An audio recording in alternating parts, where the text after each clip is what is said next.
close till I get up. Time is barely on our side. I don't wanna waste what's left. The storms we chase are leading us, and love is all we'll ever trust. Yeah, no, I don't wanna waste what's left. And on we'll go, through the wastelands, through the highways, till my shadow turns to sun rays. And on we'll go, through the wastelands, through the highways, and on we'll go.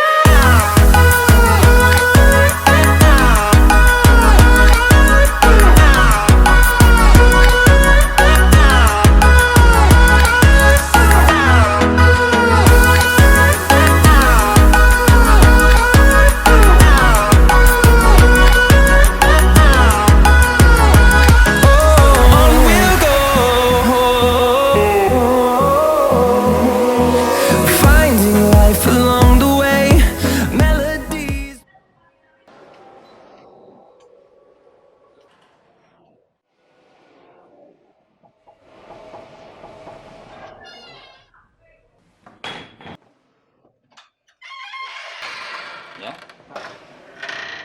Kenalin Pak, nama saya Adit. Saya kan mahasiswa baru teknik elektronika. Di sini saya pengen tahu tentang teknik elektronika lebih dalam kayak gimana. Oh gitu, masih baru ya? Oke, silakan masuk dalam. Silakan.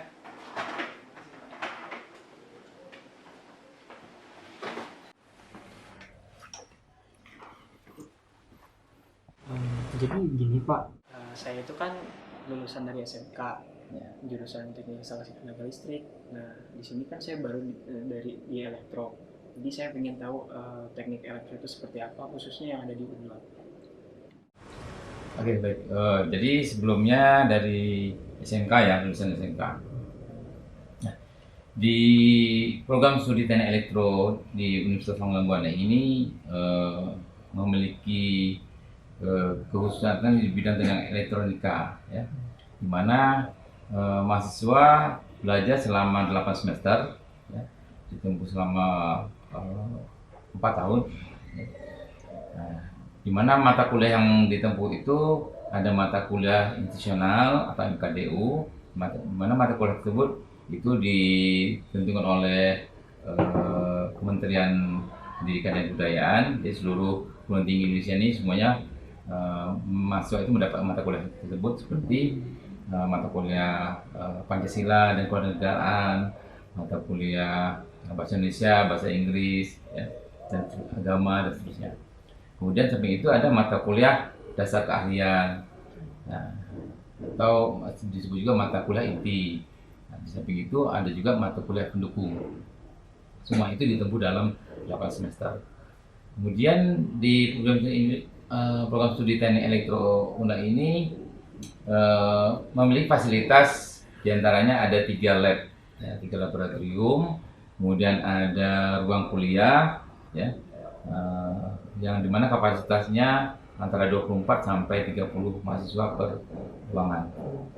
Nah, kemudian program studi teknik elektro Undang ini memiliki 2 kelas, ada reguler dan non reguler.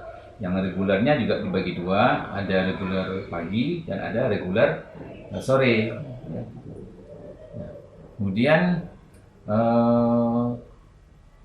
di sarana yang kita miliki 3 lab tadi. Nah, masing-masing lab itu melaksanakan 3 macam praktikum. Yang pertama laboratorium signal komputer dan kontrol. Nah, itu melaksanakan praktikum dasar pemrograman, melaksanakan praktikum pemrograman MATLAB, dan melaksanakan praktikum kecerdasan buatan atau artificial intelligence. Nah, yang kedua laboratorium elektronika. Nah, laboratorium elektronika ini melaksanakan praktikum elektronika 1, praktikum elektronika 2, dan fisika dasar. Nah, yang ketiga laboratorium digital dan mikroprosesor. Laboratorium ini melaksanakan praktikum sistem digital, kemudian yang kedua melaksanakan praktikum sistem mikroprosesor, yang ketiga melaksanakan praktikum sistem instrumentasi elektronika. Kemudian selama mahasiswa belajar di program studi elektronika ini, kegiatannya ada eh, belajar tatap muka dan ada juga sebagian dapat dilakukan secara daring atau online. Kemudian di semester 6, mahasiswa itu akan melaksanakan kegiatan kerja praktek atau magang di suatu perusahaan. Itu ada di semester 6. Kemudian antara semester 6 dan semester 7 ada kegiatan KKNM, yaitu kuliah kerja nyata mahasiswa. Nah, ini kegiatan ini dilakukan di luar institusi. Ya, biasanya itu di tempat yang di mana UNLAR sudah melakukan kerjasama dengan suatu pemerintah kabupaten pemerintah tingkat 2 kabupaten atau kota media. Nah, dan sampai turunannya sampai ke kecamatan dan kelurahan. Nah, biasanya mahasiswa melakukan kegiatan KKN itu antara 30 sampai 35 hari. Di mana saat itu mahasiswa satu kelompok sekitar 30-50 orang didampingi oleh seorang dosen pembimbing lapangan atau DPL, dan di sana mereka melakukan kegiatan pengabdian kepada masyarakat. Jadi di mana tujuannya agar mahasiswa apa ilmu yang sudah didapat selama bangku kuliah bisa diimplementasikan di daerah-daerah yang tempat dilaksanakan KKN itu. Nah, menjelang berakhirnya pendidikan di program studi teknik elektronika ini, mahasiswa wajib melakukan atau mengambil mata kuliah tugas akhir. Di mana proses mata kuliah tugas akhir ini diawali dengan proposal. Nah, mahasiswa mengajukan proposal tugas akhir untuk penelitiannya, nanti diseminarkan.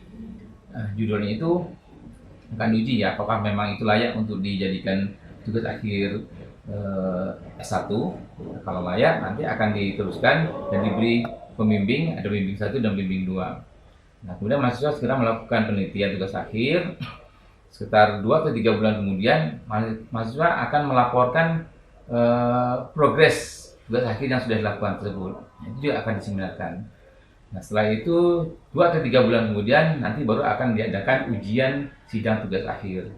Ya, inilah puncak dari masa studi program studi belajar di program studi teknik elektro ini, di mana di ujian sidang akhir ini akan diuji kemampuan mahasiswa dalam melakukan penelitian.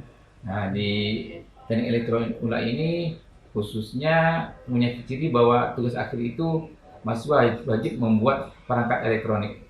Jadi mulai mendesain rangkaian elektroniknya, membuat program di komputer maupun program yang akan ditanam dalam chip.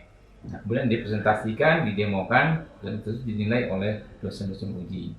Nah, dari selesai itu maka berakhirlah masa pendidikan mahasiswa tersebut di program studi teknik elektronika ini.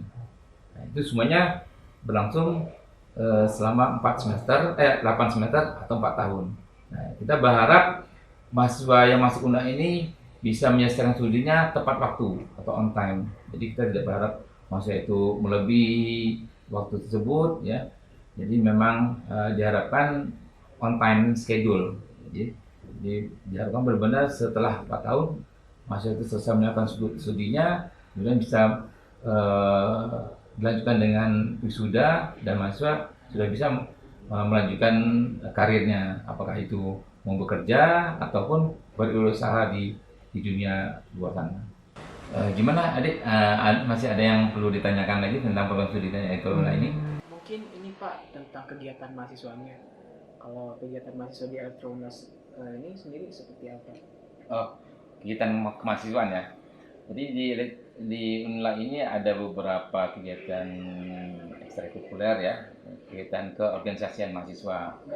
Nah, itu baik itu yang dikelola oleh universitas maupun ada juga yang dikelola oleh sama prodi. Nah, khususnya program yang dikelola sama prodi itu adalah kegiatan himpunan kemahasiswaan teknik elektro ya. Nah, untuk lebih jelasnya nanti saya bisa hubungin ketua himpunannya dan mungkin beliau bisa menjelaskan lebih detail kegiatan apa yang sudah mereka lakukan. Ntar saya telepon ya.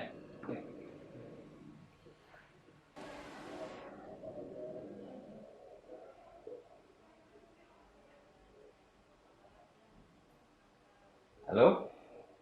Ya, Bambang ya? Oke.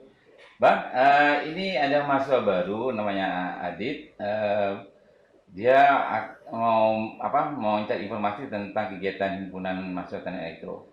Nanti Bambang bisa menjelaskan kepada Adit. Nah, mohon Bambang untuk menjemput Adit ini ke ruangan prodi ya. Saya tunggu ya. Ya, makasih ya. Ya.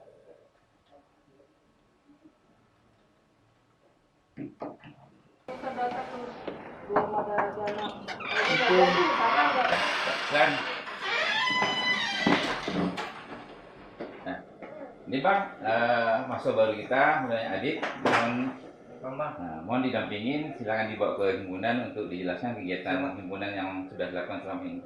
Ya, Adit, silakan sama Bambang ya. Silakan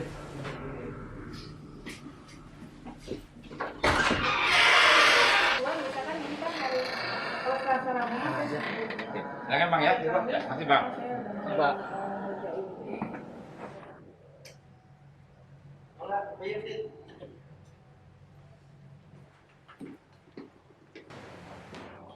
Nah, Dit, ngomong-ngomong, kamu lulusan dari SMA atau enggak? Oh, kalau saya dari SMK kan. Oh, kalau boleh tahu jurusan apa gitu?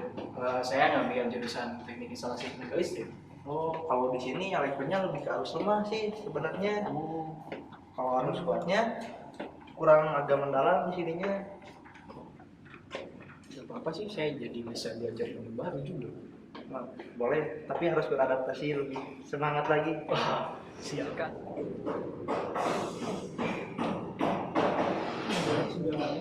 Kita lagi apa? Oh iya, tadi saya dengar-dengar dari Pak Zul, katanya kegiatan mahasiswa itu dibagainya seperti itu. Terus kegiatan yang di desain ini itu apa aja? Nah, kebetulan biasanya kalau bidang akademika biasanya kita mengadakan seminar atau kuliah umum maupun pelatihan tentang keelektronikaan. Nah, kalau di bidang luar itu bisa mencakup keorganisasian dan soft skill. Oh iya, terus kalau misalkan saya mau gabung himpunan gimana? Nah, biasanya himpunan itu mempunyai suatu agenda khusus yang dimana biasanya agenda itu dilakukan secara rutin, di mana ada maba baru yang datang. Nah, itu adalah satu langkah untuk mengikuti sebuah himpunan di elektro ini. Ya udah, kita lanjut saja ke himpunan.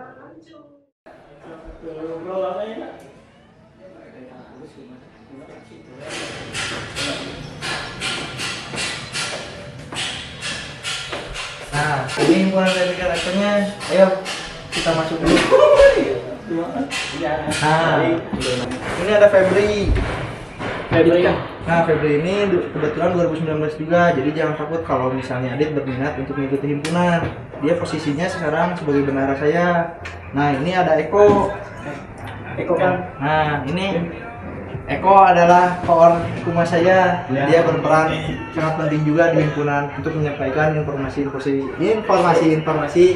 pada mahasiswa. Ayo kita masuk lihat ke dalam. Silakan masuk, Kak. Nah, ini keadaan himpunan seperti ini. Nah, itu Amran, dia bagian daripada Litbang. Nah, ini Alwin, ini koornya ekonomi bisnis. Nah, untuk ngobrol lebih lanjutnya mah mungkin kita duduk dulu aja lah, biar lebih enak. Wah, ternyata banyak juga ya divisi-divisi yang ada di himpunan. Ya, lumayan lah. Aduh, udah sore Kang. Saya kayaknya pulang dulu. Pulangnya kemana, Kak? Ke rumah. Oh, tidak. Hati-hati ya di jalan. Terima kasih banyak. Ya. Makan tadi. Pulang dulu ya. Siap, hati-hati di jalan. Untuk Eko, tolong anterin adiknya ke bawah. Siap. Ayo, Kang. Ampun. Bro, mana aja bro? Habis makan. Ini kenalin apa? Oh ini apa? Nah, ini Ajar dari Sekjen. Ini divisi SDM. Nama saya Ahmad. Ahmad ya. Kan saya mau pulang kan udah sore. Wah, tadi udah ya tadi. Lagi Pak. Udah tuh ya, hati-hati ya. Udah. Duluan ya. Siap. Iya. Jadi ya Kak? Ya. Sampai sini aja. Terima banyak ya Kak. The way melodies we haven't played. No, I don't want no rest. Echoing around these walls, fighting to create a song. I don't wanna miss a beat. And on we'll go, through the wastelands, through the highways, till my shadow turns to sun rays. And on we'll go, through the wastelands, through the highways, and on.